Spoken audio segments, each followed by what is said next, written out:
Everyone, आज है 4 सितंबर और आज के इस वीडियो में हम डिस्कस करेंगे 4 सितंबर से बनने वाले करंट अफेयर के सभी इंपॉर्टेंट क्वेश्चंस।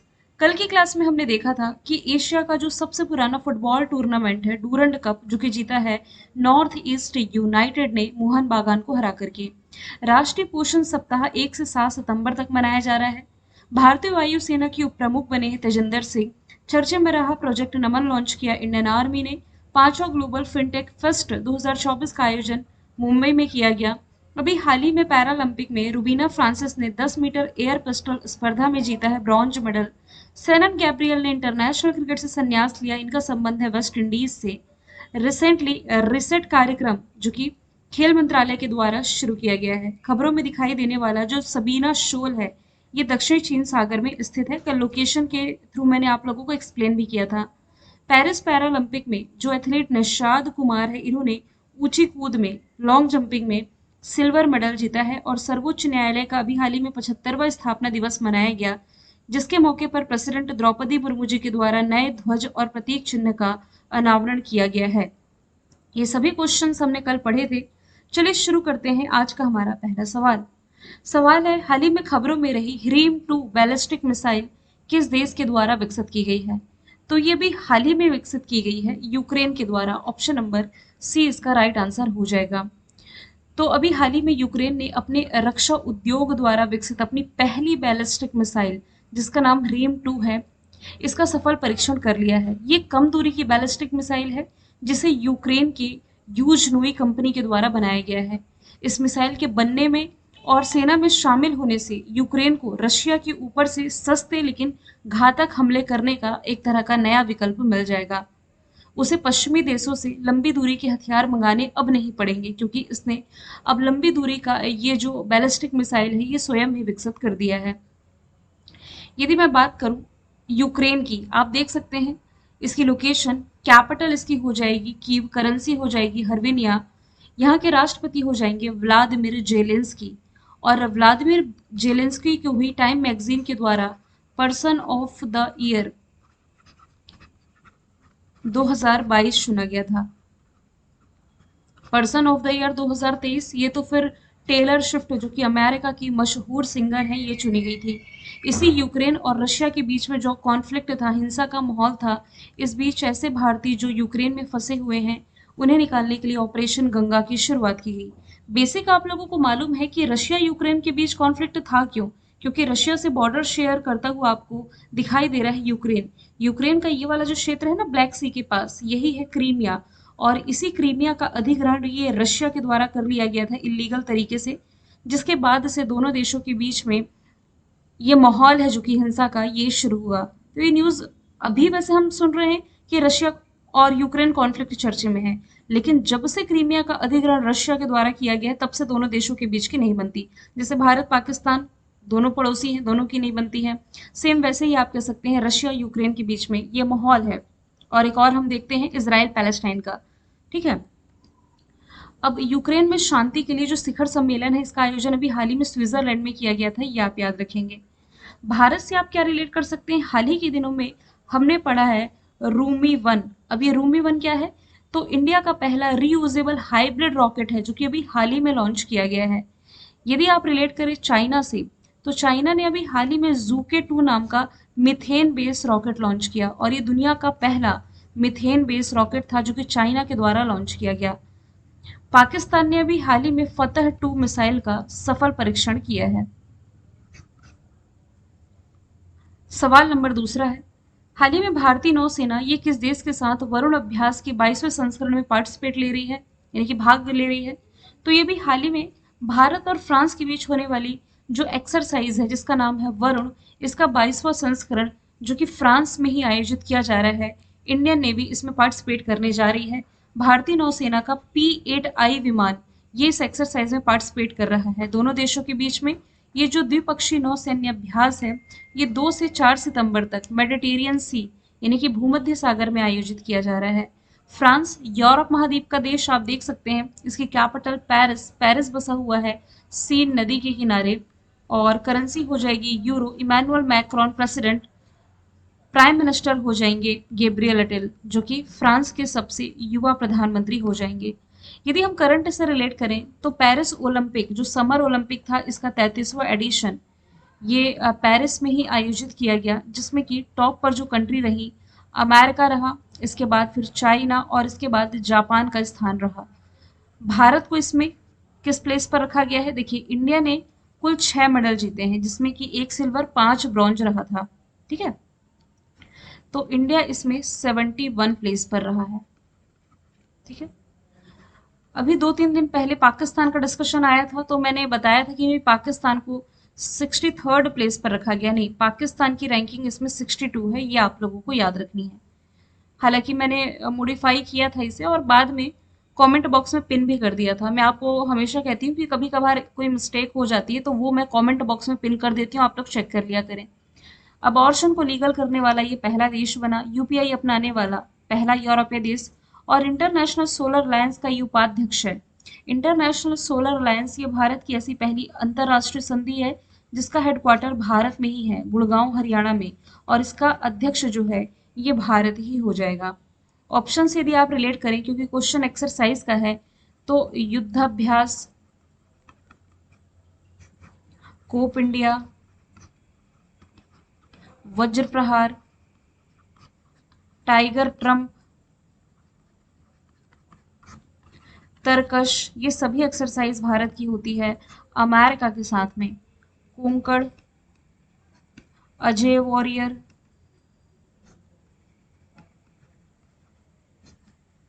और इंद्रधनुष, ये एक्सरसाइज भारत की होती है ब्रिटेन के साथ। फिर जापान के साथ शिन्यू मैत्री, जिमैक्स, धर्म गार्जियन और वीर गार्जियन। ये एक्सरसाइज आप जापान से रिलेट कर सकते हैं। अब आप देखिए, एक क्वेश्चन से कितनी एक्सरसाइज आपने याद रख ली? 1 2 3 4 5 6 7 8 9 10 11 12 एक्सरसाइज एक क्वेश्चन से याद किया आपने। इसके अलावा मैप के थ्रू एडिशनल फैक्ट और स्टैटिक के फैक्ट, साथ ही करंट अफेयर के फैक्ट आपने याद कर लिए। आप लोग आज मुझे एनालाइज करके बताना कि डेली जो मैं आपको 10 करंट अफेयर के क्वेश्चन पढ़ाती हूँ, क्या ये 10 हैं? कितने फैक्ट्स आपके डेली कवर होते हैं? और इतने कम ड्यूरेशन पर यदि आपको यूट्यूब पर और कहीं क्लास मिलती है तो आप मुझे बताइए कमेंट करके। और यदि वीडियो पसंद आता है तो प्लीज़ शेयर करने में कंजूसी ना किया करिए। एटलीस्ट इसे आप एक स्टडी रिलेटेड ग्रुप में शेयर कर सकते हैं। इसे देखते तो एवरेज देखिए 20-25 हज़ार की एवरेज व्यूज़ है डेली की, लेकिन इसके 10% स्टूडेंट भी वीडियो को लाइक नहीं करते। आपके कंटेंट कितने सिलेक्टेड होते हैं, कितना टाइम लगता है आपके कंटेंट सिलेक्ट करने में? ऐसे कंटेंट होते हैं जो कि डायरेक्टली एग्जाम का पार्ट बनते हैं। ये मैं नहीं कहती, ये खुद आप लोग मुझे मेल करके अपने एग्जाम के क्वेश्चन पेपर मेल करते हैं, तब मैं समझ पाती हूँ कि हमने जो क्वेश्चन इस दिन पढ़ा ये आपके एग्जाम में डायरेक्ट ही पूछा गया है। तो कॉन्टेंट की वैल्यू कीजिए, मैं सिर्फ इतना कहना चाहती हूँ। सवाल नंबर तीसरे की तरफ चलते हैं। पहला संयुक्त कमांडर सम्मेलन का आयोजन कहाँ किया जाएगा? देखिए, पहली बार ऐसा हो रहा है जब संयुक्त कमांडर का सम्मेलन आयोजित हो रहा है। कहाँ पर? तो उत्तर प्रदेश की जो राजधानी है लखनऊ में इसका आयोजन आज और कल यानी कि 4 और 5 सितंबर को आयोजित किया जाएगा। जेसीसी यानी कि जॉइंट कमांडर्स कॉन्फ्रेंस, ये लखनऊ में आयोजित होगा, जिसकी थीम है सशक्त और सुरक्षित भारत, सशस्त्र बलों में परिवर्तन। देखिए, चिंता ना करें, क्योंकि जो डिटेल्स मैंने हिंदी में लिखी हुई है मैं बायलिंगुअल आप लोगों को प्रोवाइड करा दूंगी। और इस सम्मेलन में रक्षा मंत्री राजनाथ सिंह पार्टिसिपेट कर रहे हैं। सम्मेलन सशस्त्र बलों के भीतर आंतरिक प्रक्रिया सुधार करने के लिए एक तरह का प्लेटफॉर्म होगा। इसका जो दीक्षांत समारोह है ये आज ही के दिन chief of defence staff Anil Chauhan ji करने जा रहे हैं। इसमें सशस्त्र बलों और रक्षा मंत्रालय के जो शीर्ष रैंकिंग ऑफिसर्स हैं ये इसमें एक साथ आते हैं। लखनऊ में इसका उद्घाटन किया जा रहा है। गोमती नदी के किनारे बसा हुआ है। रक्षा मंत्री राजनाथ सिंह जी का निर्वाचन क्षेत्र ये हो जाएगा। इसी लखनऊ से आपको रिलेट करना है। उत्तर प्रदेश गवर्नमेंट के द्वारा पहला बंदर वन बनाने जा रही है ये, और भारत की पहली एआईसीटी ये लखनऊ बन रही है। दिल्ली में राज्यपालों का 52वां सम्मेलन, जिसकी अध्यक्षता प्रेसिडेंट द्रौपदी मुर्मू ने की है, यहीं पर आयोजित किया गया। और मुंबई का फैक्ट कल ही करंट अफेयर की क्लास में हमने देखा था क्या, कि 5वां जो ग्लोबल फिनटेक है, मैं यहाँ पर दोबारा लिख देती हूँ, 5वें क्रम का ग्लोबल फिनटेक फेस्ट का आयोजन यहीं पर किया गया। और कोलकाता से देखिए, कल का ही क्वेश्चन नंबर 1 जो था कि डूरंड कप का जो फाइनल है ये कोलकाता में ही खेला गया था, जिसमें कि नॉर्थ ईस्ट ये विजेता रही है मोहन बागान को हरा करके। सवाल नंबर चौथा है, हाल ही में आईआईटी दिल्ली किस देश में अपना नया ब्रांच ओपन करी है? अब देखिए, ये करंट अफेयर काफी समय से मैं आप लोगों को बता रही थी कि आईआईटी दिल्ली के द्वारा इसका पहला ब्रांच जो भारत के बाहर ओपन होगा, ये ओपन होने जा रहा है यूएई के अबू धाबी में, बताया था मैंने। और अब ये ओपन हो चुका है। अबू धाबी के क्राउन प्रिंस शेख खालिद बिन मोहम्मद अल निहान ने 3 सितंबर को आधिकारिक तौर पर यानी कल के दिन ही आईआईटी दिल्ली अबू धाबी परिसर का उद्घाटन कर दिया है। अब यदि मैं बात करूं इंडिया के पर्सपेक्टिव में, यदि आप देखें तो अरेबियन सी होते हुए आप पहुंचेंगे यूएई, जिसकी कैपिटल अबू धाबी, करेंसी दिरहम। प्रधानमंत्री यहाँ के राशिद अल मखतूम मोहम्मद बिन जयाद अल निहान प्रेसिडेंट है। वर्ल्ड गवर्नमेंट समिट 2024 का आयोजन दुबई में किया गया। पहली एयर टैक्सी की शुरुआत यहीं की गई। प्रधानमंत्री नरेंद्र मोदी ने मिड फैब में 14 ऑफ फैब को यूएई की राजधानी अबू धाबी में पहले हिंदू मंदिर का उद्घाटन किया। और दुबई में ही प्राइम मिनिस्टर नरेंद्र मोदी ने भारत मार्ट की आधारशिला रखी। और एडिशनल यदि आप रिलेट करें तो दुनिया का जो सबसे बड़ा एयरपोर्ट है अल मखतूम एयरपोर्ट, ये बनने जा रहा है दुबई में, जो कि दुबई इंटरनेशनल एयरपोर्ट से 5 गुना ज्यादा बड़ा होगा। वैसे ही जो आईआईटी मद्रास है, ये भारत के बाहर अपना पहला ब्रांच ये ओपन करने जा रहा है जंजीबार तंजानिया में। अभी हाल ही में इंडिया हाउस का उद्घाटन फ्रांस की कैपिटल पेरिस में किया गया था नीता अंबानी जी के द्वारा। टोक्यो जापान में विदेश मंत्री एस जयशंकर जी के द्वारा महात्मा गांधी जी की प्रतिमा का उद्घाटन किया गया। हालांकि हिरोशिमा में भी महात्मा गांधी का जो प्रतिमा है, इसका उद्घाटन प्राइम मिनिस्टर नरेंद्र मोदी ने G7 शिखर सम्मेलन के दौरान किया था लास्ट ईयर, क्योंकि लास्ट ईयर G7 शिखर सम्मेलन की मेजबानी हिरोशिमा जापान में की गई थी। इस साल हालांकि होस्ट किया है इटली ने। सवाल नंबर 5वां है, हाल ही में कहा कागज रहित यानी कि पेपरलेस परिषद बैठकों के लिए ई कैबिनेट प्रणाली लागू की जाएगी? तो ये लागू की जानी है आंध्र प्रदेश में। ऑप्शन नंबर सी इसका राइट आंसर हो जाएगा। इस प्रणाली का पर्पस है मंत्री परिषद की जो बैठक होती है इसे पेपरलेस बनाना, एक तरह का डिजिटल वर्क आप कह सकते हैं, जिसमें कार्य कुशलता और स्थिरता में वृद्धि होगी। आंध्र प्रदेश, जिसकी राजधानी अमरावती, मुख्यमंत्री चंद्रबाबू नायडू, राज्यपाल अब्दुल नजीर हो जाएंगे। करंट से यदि रिलेट करें तो अभी हाल ही में आंध्र प्रदेश ने गुलबेंकियन अवार्ड जीता है 2024 का। और इसी साल जनवरी के महीने में जगन मोहन रेड्डी ने, हालांकि जनवरी में मुख्यमंत्री तो जगन मोहन रेड्डी ही थे, इन्होंने 125 फीट ऊंची B.R. अम्बेडकर जी की मूर्ति का अनावरण किया था यहीं पर। ठीक है। और भारत में जो सबसे बड़ी राम जी की प्रतिमा है इसी आंध्र प्रदेश में बनने जा रही है। इसकी आधारशिला ये गृह मंत्री अमित शाह जी के द्वारा रख दी गई है। ऑप्शन से यदि आप रिलेट करें तो 5 करोड़ आयुष्मान कार्ड जारी करने वाला जो भारत का पहला राज्य है ये हो जाएगा उत्तर प्रदेश। आयुष्मान भारत योजना दुनिया की सबसे बड़ी स्वास्थ्य योजना है। इसमें 5 लाख रुपए तक का हेल्थ कवर दिया जाता है। कुल्हाड़ी बंद पंचायत अभियान की शुरुआत, मतलब जो अभी चर्चे में थी, मन की बात में इसका डिस्कशन आया प्राइम मिनिस्टर नरेंद्र मोदी जी के द्वारा, ये आपकी राजस्थान में हो जाएगी। मध्य प्रदेश से यदि आप रिलेट करें तो प्रधानमंत्री स्वनिधि योजना के क्रियान्वयन में ये राज्य टॉप पर रहा है। चलते हैं सवाल नंबर 6वें की तरफ। हाल ही में किसने सफल परीक्षणों के बाद मौखिक हैजा वैक्सीन लॉन्च कर दी है? तो ये भी हाल ही में लॉन्च कर दी गई है भारत बायोटेक के द्वारा। मौखिक यानी कि ओरली कह सकते हैं आप। भारत बायोटेक ने हाल ही में हैजा के खिलाफ ओरल वैक्सीन लॉन्च की है, जिसे ग्लोबल लेवल पर हैजा की रोकथाम में मदद मिलेगी। भारत बायोटेक, जिसका हेडक्वार्टर आप पढ़ते हैं हैदराबाद में, और इसी भारत बायोटेक के द्वारा एक कोरोना वैक्सीन है जिसका नाम है कोवैक्सीन, इसका निर्माण किया गया था। कोविशील्ड भी आप लोगों ने पढ़ी होगी, जो कि भारत में सीरम इंस्टीट्यूट ऑफ इंडिया के द्वारा बनाया गया था, किसके साथ मिलकर के? ऑक्सफोर्ड एस्ट्राजेनेका के सहयोग से। हालांकि बाद में इसमें कुछ साइड इफेक्ट देखे गए जिसके कारण इस पर रोक लगा दी गई थी।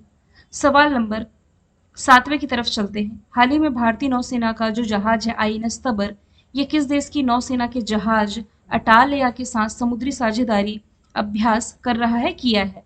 तो इसने अभी हाल ही में ये किया है स्पेन के इस नौसेना के जहाज के साथ। ठीक है। ये क्वेश्चन बताने में मैं थोड़ा लेट कर दी, लेकिन मुझे लगा ऐड करना चाहिए। एटलीस्ट कंट्री को हम मैप के थ्रू डिस्कस कर पाएंगे और इंडियन नेवी को स्टैटिक के थ्रू रिलेट कर पाएंगे। भारतीय नौसेना का फ्रंट लाइन फ्रिगेट INS तबर ये अगस्त के महीने में मलागा स्पेन में 2 दिवसीय यात्रा पर था। और 27 अगस्त 2024 को प्रस्थान के बाद जो भूमध्य सागर है यानी कि मेडिटेरियन सी, यहाँ पर स्पेनिश नौसेना का जहाज अटालिया के साथ समुद्री साझेदारी एक्सरसाइज का आयोजन किया था। भारत और स्पेन समुद्री क्षेत्र सहित मौजूदा द्विपक्षीय संबंधों को बढ़ाने की दिशा में कई क्षेत्रों पर कार्य कर भी रहे हैं। स्पेन यूरोप महाद्वीप का देश, इसके जस्ट ऊपर हमने देखा था अभी फ्रांस, इसके जस्ट नीचे हो जाएगा स्पेन। तो यहाँ से एक एडिशनल तौर पर आप फैक्ट रिलेट करें ना, तो फ्रांस और स्पेन दोनों को यहाँ पर एक पर्वत है जो कि अलग करती है। पर्वत का नाम क्या हो जाएगा? पेरिनीस पर्वत। और ऑप्शन में ना कुछ ऐसी कंट्री लिखी है मैंने ताकि एडिशनल तौर पर आप मैप के थ्रू रिलेट कर सकें। ऑप्शन में देखिए क्या लिखा हुआ है, फ्रांस, पुर्तगाल और स्विट्जरलैंड। फ्रांस मैंने बता दिया कि स्पेन और फ्रांस जो है ये पेरेनीस पर्वतमाला के माध्यम से अलग होते हैं। यही फ्रांस के बगल में दिया आप देखेंगे ना, तो स्विट्जरलैंड की लोकेशन है, यहाँ पर मैं मेंशन कर देती हूँ स्विट्जरलैंड, ये यहीं पर है। तो फ्रांस और स्विट्जरलैंड को सेपरेट करता है जूरा पर्वत। क्या देखा आपने? देखिए यहाँ पर स्विट्जर में क्या आ रहा है? जर, और जूरा पर्वत में क्या आ रहा है? जर। तो वैसे रिलेट कर सकते हैं, जर जर। जूरा पर्वत ये फ्रांस और स्विट्जरलैंड को सेपरेट करेगा, जबकि पेरेनीस पर्वत ये फ्रांस और स्पेन को अलग करेगा। अब क्या ऑप्शन बच जाता है? पुर्तगाल का। तो पुर्तगाल से यदि आप रिलेट करें तो ये वाला जो क्षेत्र है, मतलब कि आप देख पा रहे हैं स्पेन और पुर्तगाल दोनों एक दूसरे से सीमा साझा कर रहे हैं, और इन दोनों ही कंट्री को इबेरिया कंट्री कहते हैं, इबेरिया देश। और आप क्या देख पा रहे हैं कि स्पेन के जस्ट नीचे है क्या? मोरक्को। लेकिन मोरक्को यह आपका आ जाएगा अफ्रीका महाद्वीप में। तो अक्सर एग्जाम का पार्ट बनता है ऐसी कौन सी जल संधि है जिसके माध्यम से स्पेन और मोरक्को, या आप कह सकते हैं अफ्रीका और यूरोप सेपरेट होते हैं। तो ये जल संधि, जल संधि आप समझते हैं ना, स्ट्रेट। स्ट्रेट का मतलब होता है जहां जो दो जल के भाग जुड़ते हैं और दो थल के भाग अलग होते हैं। जैसे कि कौन से दो जल के भाग जुड़ रहे हैं? ये अटलांटिक ओशन का पानी है और ये मेडिटेरियन सी का पानी है। ये दोनों का पानी जुड़ रहा है यानी कि एक हो रहा है। और कौन से थल भाग है जो कि अलग हो रहे हैं? तो ऊपर में यूरोप, नीचे में अफ्रीका, ये सेपरेट हो रहे हैं, तब जाकर के इस स्ट्रेट का निर्माण हो रहा है। अटलांटिक ओशन का डिस्कशन आ ही गया है, तो आपको मालूम है कि ये पैसिफिक ओशन के बाद दूसरा सबसे बड़ा महासागर है, और इसका जो सबसे गहरा बिंदु है इसका नाम क्या हो जाएगा? Puerto Rico trench. यदि पूछा जाता सबसे गहरा बिंदु कौन सा है, तो वो तो है मेरियाना ट्रेंच पूरे ओशन का, लेकिन वो पैसिफिक ओशन का है। यहाँ मैं अटलांटिक ओशन की बात कर रही हूँ। दूसरा सबसे बड़ा महासागर है जिसका सबसे गहरा बिंदु आप पढ़ते हैं, प्यूर्टो रिको ट्रेंच। यहाँ हम डिस्कशन कर रहे हैं स्पेन का। स्पेन की कैपिटल मैड्रिड, करेंसी यूरो, प्रधानमंत्री हो जाएंगे पेट्रो संचेज। फ्रांस यदि आप रिलेट करेंगे तो ओलंपिक 2024 की मेजबानी इसी ने की है। यदि मैं बात करूं ओलंपिक 2024 पुर्तगाल से आप रिलेट कर सकते हैं, क्रिस्टियानो रोनाल्डो का नाम, पुर्तगाल के ये स्टार फुटबॉलर हैं। और स्विट्जरलैंड से जस्ट मैंने बताया है कि यूक्रेन पर शांति सम्मेलन की मेजबानी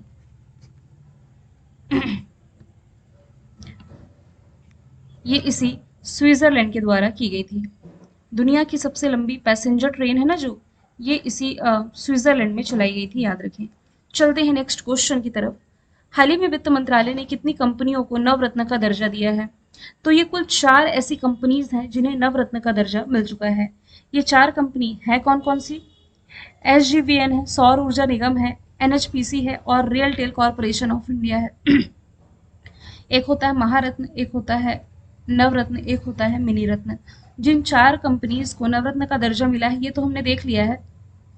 नवरत्न कंपनी बिना पूर्व सरकारी मंजूरी के, बिना सरकार की मंजूरी के आप कह सकते हैं 1000 करोड़ रुपए तक का निवेश कर सकती है। जो कंपनी मिनी रत्न में शामिल होती है ना उसे फिर नवरत्न में, और जो नवरत्न में ऑलरेडी शामिल है बाद में इसे महारत्न का दर्जा दिया जाता है। कभी क्लास में फिर से डिस्कशन आया तो नवरत्न, मिनी रत्न और महारत्न इन तीनों कंपनीज को चार्ट के थ्रू कंपेयर करके मैं आप लोगों को बता दूंगी। अगला सवाल है, केंद्रीय मंत्रिमंडल ने किस राज्य के साणंद में एक नए सेमीकंडक्टर को मंजूरी दे दी? सेमीकंडक्टर प्लांट जो नया स्थापित होने जा रहा है इसे अभी हाल ही में मंजूरी मिली है गुजरात के साणंद में। इस संयंत्र में प्रतिदिन 63 लाख चिप का उत्पादन किया जाएगा। अच्छा, इस क्वेश्चन को समझने से पहले यहाँ पर जो टर्म लिखा हुआ है सेमीकंडक्टर, इसका क्या मतलब होता है? हिंदी में आप इसे कह सकते हैं अर्धचालक। बेसिकली इसका जो इस्तेमाल है ना ये ऑटोमोबाइल सेक्टर में किया जाता है, और भारत की डिपेंडेंसी सेमीकंडक्टर के लिए, सेमीकंडक्टर चिप्स के लिए सबसे ज्यादा चाइना पर थी। लेकिन लॉकडाउन के समय आप लोगों को याद होगा चाइना के पास सबसे ज़्यादा इसका उत्पादन है और चाइना इस बात को जानता है, बावजूद इसके इसने इसका सप्लाई करने से मना कर दिया था। लॉकडाउन के टाइम की बात है। तो भारत इस क्षेत्र में आत्मनिर्भर बनना चाहता है, इसके लिए पॉलिसी लेकर के भी आया था।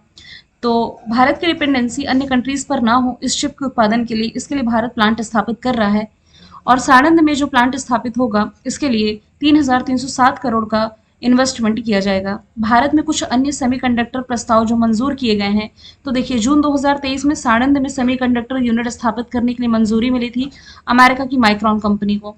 टाटा समूह की जो टाटा इलेक्ट्रॉनिक्स है, ये भारत में 2 सेमीकंडक्टर प्लांट स्थापित कर रही है। धौलेरा गुजरात में एक सेमीकंडक्टर फैब और असम के मेरी गांव में एक सेमीकंडक्टर इकाई ये स्थापित करेगी। इसके अलावा मुरुगप्पा समूह की सीजी पावर साणंद में एक सेमीकंडक्टर इकाई स्थापित करने जा रही है। देखिए भारत का जो सेमीकंडक्टर मिशन है ये 29 दिसंबर को, उस समय मतलब 2 साल पहले 29 दिसंबर 2022 को, जो उस समय केंद्रीय सूचना प्रौद्योगिकी मंत्री थे अश्विनी वैष्णव, इसके लिए इन्होंने 76,000 करोड़ रुपए के निवेश की मंजूरी, मतलब इसके व्यय के लिए कि भारत सेमीकंडक्टर के क्षेत्र में आगे बढ़ सके, आत्मनिर्भर बन सके, ये मिशन लॉन्च किया गया था अब से लगभग 2 साल पहले। इस नीति का मुख्य उद्देश्य घरेलू और विदेशी कंपनियों को भारत में चिप विनिर्माण संयंत्र स्थापित करने के लिए इनकरेज करता है। बात की जा रही है गुजरात की, जिसकी राजधानी गांधीनगर मुख्यमंत्री भूपेंद्र पटेल, राज्यपाल आचार्य देवव्रत है। गिरवंसदा black buck marine national park है। गरबा, जिसे यूनेस्को के द्वारा अमूर्त विरासत सूची में शामिल किया गया, ये मैंने मेंशन भी किया है। सरदार सरोवर बांध, दंतीवाड़ा बांध यहीं पर आप पढ़ते हैं। अंतरराष्ट्रीय पतंग महोत्सव 2023-24 वाला भी यहीं आयोजित किया गया। माइक्रॉन कंपनी का डिस्कशन मैंने जस्ट किया। काकड़ा पार परमाणु ऊर्जा परियोजना यहीं से रिलेट करेंगे। और सेमीकंडक्टर पॉलिसी लागू करने वाला ये पहला राज्य है, ये भी आप लोगों को मालूम है। जो महाराष्ट्र है, यहाँ का अभी वधावन पोर्ट हमने पढ़ा है जो चर्चे में था। तमिलनाडु से आप रिलेट कर सकते हैं क्या? तमिलनाडु और श्रीलंका के बीच में पहली अंतरराष्ट्रीय क्रूज सर्विस की शुरुआत होने जा रही है। इसके अलावा खेलो इंडिया यूथ गेम्स के 6ठे संस्करण की मेजबानी जनवरी के महीने में तमिलनाडु ने की, जिसमें टॉप पर हो जाएगा महाराष्ट्र। और इसके अलावा सभी फसलों पर एमएसपी लागू करने वाला जो पहला राज्य बना है, ये बना है हरियाणा। 10वें क्वेश्चन की तरफ चलते हैं। पेरिस पैरालंपिक में बैडमिंटन में मेन सिंगल यानी कि पुरुष एकल में भारत को किसने गोल्ड मेडल दिलाया है? तो ये गोल्ड मेडल अभी हाल ही में जीत लिया है नीतीश कुमार ने। ऑप्शन नंबर बी इसका राइट आंसर हो जाएगा। तो ये किस क्षेत्र से संबंधित है, मतलब खेल से? तो बैडमिंटन से रिलेटेड है। इन्होंने कौन सा मेडल जीता है? तो गोल्ड मेडल जीता है। सेम वैसे यदि आप रिलेट करें तो अभी मैंने अवनी लखेरा का भी डिस्कशन किया था। क्या देखा था हमने? एक तो ये कि शूटिंग से रिलेटेड है, टोक्यो ओलंपिक में भी गोल्ड जीती थी और अभी पेरिस ओलंपिक में भी इन्होंने भारत को गोल्ड मेडल दिलाया है। निषाद कुमार, ये ऊंची कूद यानी कि लॉन्ग जंपिंग में भारत को इन्होंने कौन सा मेडल दिलाया है? तो सिल्वर मेडल दिलाया है। रुबीना फ्रांसिस के बारे में हमने देखा था कि 10 मीटर एयर पिस्टल में इन्होंने भारत को ब्रॉन्ज मेडल दिलाया है। 11वें नंबर का सवाल है, हाल ही में ट्रैक और फील्ड में 2 पदक जीतने वाली पहली भारतीय पैरा एथलीट कौन बनी? ये रिसेंटली बन गई है प्रीति पाल। ऑप्शन नंबर ए इसका राइट आंसर हो जाएगा। अब मैं आपको बता दूं, प्रीति पाल ने ट्रैक और फील्ड में 2 पदक जीता है ना? तो भारत की जो पैरा रेसर है प्रीति पाल, इन्होंने पेरिस ओलंपिक में दूसरा मेडल जीता। उन्होंने महिलाओं की 200 मीटर की कैटेगरी में ब्रॉन्ज मेडल अपने नाम किया है। तो इस तरह आप कह सकते हैं पैरालंपिक में ट्रैक एंड फील्ड में 2 मेडल जीतने वाली पहली भारतीय महिला एथलीट बन गई है प्रीति पाल। अवनी लेखरा का हमने डिस्कशन कर लिया, रुबीना फ्रांसिस का डिस्कशन कर लिया। दीपा मलिक ये भी पैरा एथलीट हैं और इंडियन पैरालंपिक एसोसिएशन के अध्यक्ष बनने वाली ये पहली महिला थी। लेकिन अब इसका प्रभार कौन संभाल रहे हैं इसी साल से? देवेंद्र झांझरिया। मैंने कल आपसे पूछा था रेलवे बोर्ड के अध्यक्ष और सीईओ कौन बने? आंसर इसका था सतीश कुमार। आज का सवाल है आपका, आगामी एशियाई चैंपियंस ट्रॉफी जो 2024 की होगी, इसकी मेजबानी कौन करेगा? तो इसका आंसर जो भी है कमेंट बॉक्स में आप बताइएगा। फिर हम मिलेंगे नेक्स्ट वीडियो में। Thank you so much.